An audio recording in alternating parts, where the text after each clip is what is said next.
வணக்கம் நண்பர்களே. Departmental exam December 2023 எழுதி ரிசல்ட்டுக்காக காத்திருக்கிறீங்களா? பர்டிகுலராக அக்கௌண்ட் டெஸ்ட்டு, இந்த account test for subordinate officer part 1 test code 124 எழுதி ரிசல்ட்டுக்காக காத்துட்ருக்கீங்க. அதே சமயத்தில் May 2024 department exam call for ஆச்சுன்னா அப்ளை பண்ணலாமா வேண்டாமாங்கிற யோசனையில் இருக்கிறீங்களா? கண்டிப்பாக இந்த வாரமோ அல்லது அடுத்த வாரமோ மே 2024 டிபார்ட்மெண்ட் எக்ஸாமுக்கான நோட்டிஃபிகேஷன் ரிலீஸ் ஆகிடும். ஆன்லைனில் அப்ளை பண்ணுறதுக்கு இமீடியட்டாக அப்ளை பண்ணிடுங்க. நீங்கள் டிசம்பர் 2023 ஒருவேளை ஆல்ரெடி நீங்கள் எழுதியிருந்தாலும் ரிசல்ட் இன்னும் வரலங்கிறதுனால மே 2024 நோட்டிஃபிகேஷன் ரிலீஸ் ஆச்சுன்னா இமீடியட்டாக அப்ளை பண்ணிடுங்க. என்ன காரணம் அப்படின்னா, டிசம்பர் மந்த்துக்கான டிபார்ட்மெண்டல் எக்ஸாம் நோட்டிஃபிகேஷன் வந்த டேட் அப்படின்னு பார்த்தீங்கன்னா 27/9/2023. அதாவது செப்டம்பர் மாதம் 27ஆம் தேதி நோட்டிஃபிகேஷன் வந்தது. நோட்டிஃபிகேஷன் வந்த தேதியிலேருந்தே அப்ளை பண்ணலான்னு சொல்லிட்டு அதுக்கப்புறம் அந்த டேட்டு கொஞ்சம் எக்ஸ்டெண்ட் பண்ணாங்க. எது வரைக்கும் எக்ஸ்டெண்ட் பண்ணாங்கன்னா 31/10/2023 வரைக்கும், அதாவது அக்டோபர் 31 வரைக்கும் அப்ளை பண்ணலான்னு டேட் எக்ஸ்டெண்ட் பண்ணாங்க.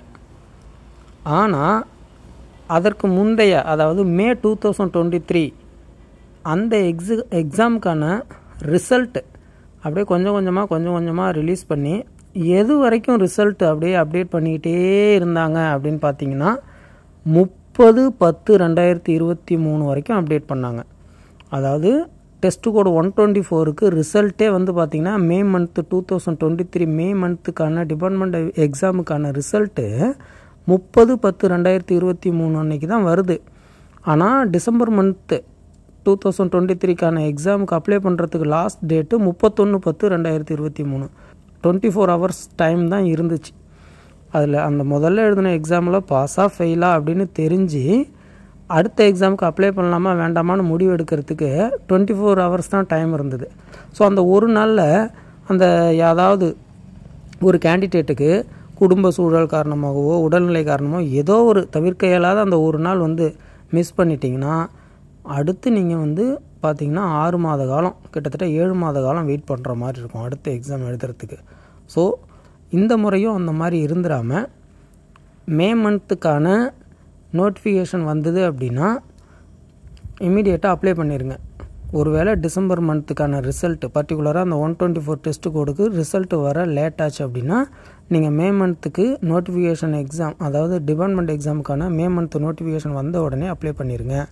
வாய்ப்பை நழுவ விட்டுறாதீங்க. உங்களுக்கு போதிய அவகாசம் இருக்குது. லாஸ்ட் டேட்டுக்கு ரிசல்ட் வர்றதுக்கும் நிறைய டைம் கேப் இருக்குன்னா நீங்கள் ரிசல்ட்டை பார்த்துட்டு அப்ளை பண்ணாமல் இருந்துடலாம். ஆனால் நீங்கள் வந்து மே மந்த்து டிபார்ட்மெண்ட் எக்ஸாமுக்கான நோட்டிஃபிகேஷன் வந்துருச்சு சார், ஆனால் இன்னமும் டிசம்பர் 2023க்கான பர்டிகுலர் டெஸ்ட் கோடுக்கு ரிசல்ட்டே வரல, வெயிட் பண்ணிகிட்டு இருக்கோம் அப்படின்னு சொல்லிட்டு ரொம்ப அஜாக்கிரதையாக இருந்துடாதீங்க. ஏன்னா இந்த அனுபவங்கிறது எனது நண்பர் ஒருவரினுடைய கடந்த கால அனுபவம். ஸோ அவர் பாதிக்கப்பட்ட மாதிரி மற்ற அரசு ஊழியர்கள் அலுவலர்கள் பாதிக்கப்பட்டு விடக்கூடாது என்பதற்காக இப்பதிவு. டிஎன்பிஎஸ்சி கிரீவன்ஸ் கால் மூலம்லாம் நாங்கள் வந்து ட்ரை பண்ணி பார்த்தோம். இருந்தாலும் அதற்கு வந்து எந்த சொல்யூஷனும் கிடைக்கல. ஸோ இதுபோல் ஒரு சூழலில் இருக்கக்கூடிய கேண்டிடேட்ஸ் விழிப்போடு இருங்க. Okay, thank you.